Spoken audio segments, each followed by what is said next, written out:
Unlike his all-powerful father, Kent Hovind, Eric will eventually die.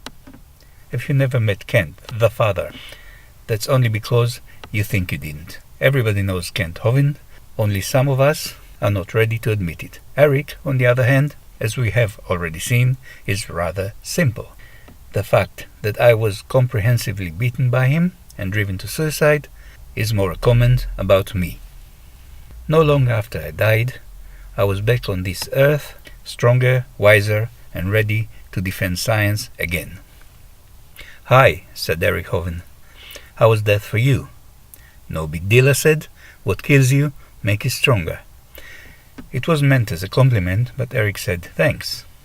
Is there anything in our previous discussion that you didn't understand? The second law of thermodynamics, maybe?" "No," I said. "Everything is clear to me now. God is absolutely redundant." Eric looked bored. Of course he is. The universe and life just decided one day to come together out of nothing. I was going to say just that, only without the sarcasm. "Would you like a cup of coffee?" I forgot to mention that I appeared uninvited on Eric's doorstep, and he invited me for another friendly chat. He poured some milk into the coffee.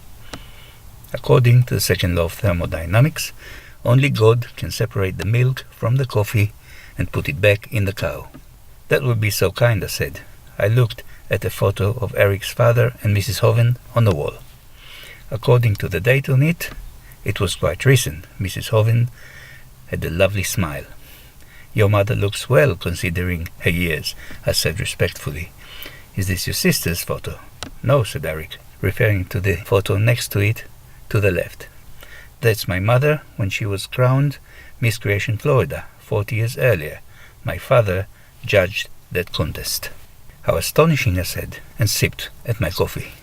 The young Mrs. Hovind-to-be was a fine creation, and her creator was a fine creator.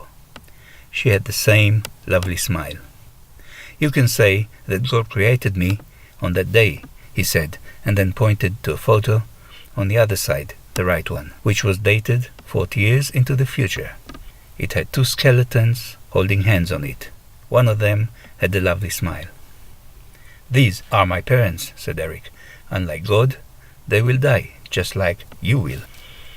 "How did you manage to photograph them in the future?" I said. I spilled a little bit of coffee on the table, but Eric, understandably, forgave me. "You can achieve a lot when you believe," he said, and wiped the coffee stains off. "But there is a purpose behind these photos and the order by which they are hung on the wall. That got my curiosity level up. Is there a cosmic meaning to that order?" "Yes," said Eric. "As you can see, with the passing of the years, order goes down and chaos takes over. God created a perfect world, and from day 7, it's downhill." "I see," I said. "The second law of thermodynamics has never been explained clearer." "That was my father's idea," said Eric. "Not the second law, that's God. My father's innovation was in demonstrating it with the photos. Anyone can grasp that complexity, even a simple mind, like yours." If earlier I was about to argue for the Big Bang or the evolution hypothesis, I now was strongly discouraged so to do. Seeing those photographs lined up so clearly took the fight out of me. I was ready to say my thanks and take my leave, tail between hind legs and all, but then I noticed it. To the left of the Miss Creation Florida photograph, there was another photograph. It was, however, facing the wall. "What's this photograph?" I asked. "It was given to me by my mother," said Eric. "She said that if one day a non-believer came to the house and wanted to see that photo, I should kill him. Why?" That seemed a little extreme. "No idea," said Eric. "Perhaps she was embarrassed by her looks at age -9 months, or—" "Yes?" Eric's face turned white. "Maybe this photograph shows that complexity can just emerge."